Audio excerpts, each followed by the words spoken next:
Yeah, it's becoming a regular occurrence, actually. 3 in a row at home. Unbelievable. When you look at this team, I said what impresses me about this team is the length. You got 21-year-old kids. You know that they're not really ready to play NBA defense yet, but the length that they have, once they figure it out, that is what really, you look at them compared to some of the teams they play against, they've got a lot of size on the perimeter too. Yeah, no, and that's been a strategy for Sam Hinkie to, target these guys who have a lot of athletic ability and who are willing to work hard, but who maybe don't have the skill level right now to stand out.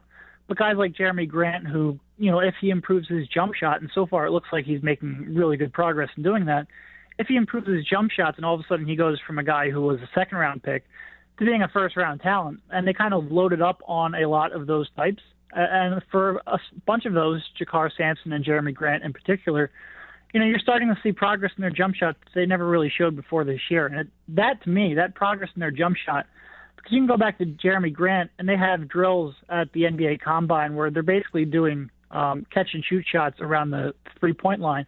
He shot 8 for 25 from there, completely unguarded in an open gym, which was, if I recall correctly, the worst among all small forward prospects in the NBA draft. So for him to be out here shooting 40% on what's now a decent amount of attempts, that's been really fun to watch. And if they can consistently do that, their ability being recorded to identify talent and to develop talent, it's a good thing. We're talking with Derek Bodner, the Sixers. Brett Brown, I think, seems just kind of like you said, Derek. He seems like he's gaining some confidence in guys like Grant. He seemed like he's already had the confidence in Covington. But you see a guy like Jakar Sampson, even Larry Drew, guys that, not a lot of expectations, but it seems like he's gaining some confidence. I would love to see what Brett Brown is able to do with some guys who have a little maturity and are talented players. It really looks like that you're starting to see that this guy's a pretty good coach because he's gaining confidence in these young players and just letting them go. Yeah, and I mean, that's one of the things people talk about the tank and about not going out and signing veterans and not really trying to compete. Well, if you're signing veterans, Jeremy Grant's not playing 25 to 30 minutes a night right now. Jakar Sampson's not playing. You don't get to see this progress. And you're right. Right now, maybe these guys, they show that progress. They show that skill development.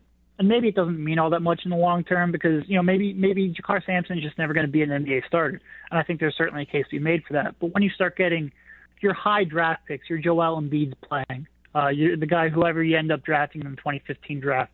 When you start getting these guys playing and Brett Brown working with these guys, and hopefully over the years working with Nerlens Noel and allowing him to expand his offensive game, it's certainly something that's going to be fun to watch. And, I mean, you can just go back and watch Joel Embiid shooting around in warm-ups and kind of start to see a little bit of that because he's starting to do a little bit more and he's shooting well from the outside. So hopefully we get to see him doing this on more highly touted, higher pedigreed players in the near future. But it's certainly, I mean, from the moment Brett Brown got here and he established that staff with Chad Hiskey and all these guys, their focus has been on player development. And we're kind of starting to see that, maybe these guys do understand what they're doing in that regard. I know it's early, but are you starting to maybe get a better picture? It feels like one of those things where, one by one something, comes off the screen and it's like, I think I can see who that is behind there, and you're kind of waiting for it. Are you starting to get a better picture of what this team is going to be like maybe a year or two down the line?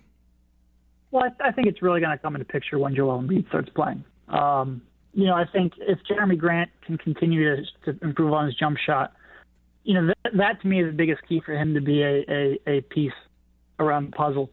But it really starts coming to focus when Joel Embiid starts playing, when the 2015 draft pick starts playing.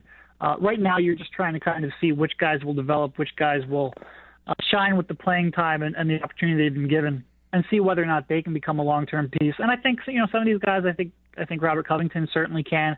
I think Nerlens Noel has too much defensive ability to say that he can't. Jeremy Grant, some guy I didn't have pegged as a long-term piece of this team coming into the season. If that improvement in that jump shot is for real, he's got, way too much defensive ability not to be, at least in the team. Those guys are certainly starting to stand out. And hopefully, I don't want to say this year because I still think it's a long shot, but hopefully next year when Embiid's playing, this will all kind of start to come together and it'll start to look like more of a team. Derek Bodner at Derek Bodner NBA with us here talking Sixers. You wrote the piece about Michael Carter-Williams since Wroten's been out. What is specifically impressing you about Michael Carter-Williams? Because he looks a lot more mature 2 or 3 weeks. Yeah, well, I think what has impressed me the most is what he isn't doing. I think when a guy like Tony Wroten, gets injured and he's out for the rest of the season, and he's been your leading scorer for a team that struggled to score, I think the first reaction for a lot of players would be to try to shoulder more of that offensive load yourself and try to, pick a team up, carry the team, do more than maybe, your role suggests that you should be doing and your talent level suggests that you should be doing. And for the most part, Michael Carter-Williams has avoided doing that. He kind of did it a little bit in the fourth quarter last night, but for the most part, he's played extremely well. He's played within the team concept.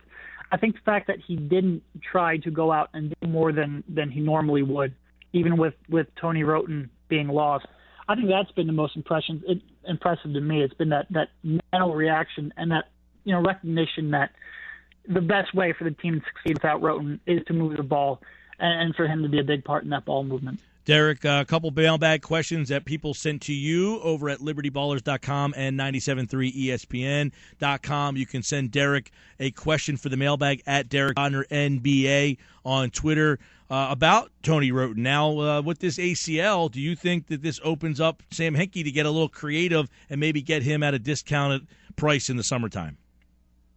Well, he's already locked up for next season. But, yeah, he would be coming up on his rookie season. I kind of would be surprised at this point. I still think that Tony Wroten needs to show more in terms of improving his jump shot, more in terms of improving his decision-making to really be a part of the team's long-term plans. And I'm not sure, even if it presents an opportunity to lock him down long, they're going to want to lock him down long-term until they're sure that he can improve in those areas. I'm not sure if they're going to really go after him during the offseason and try to lock him down to a long-term deal. But if they are confident to improve those two things, then, yeah, it could present an opportunity. This one's from AJ, and I think this one's kind of interesting. He mentions 2 years ago they traded Drew Holiday. Last year they drafted 2 injured guys.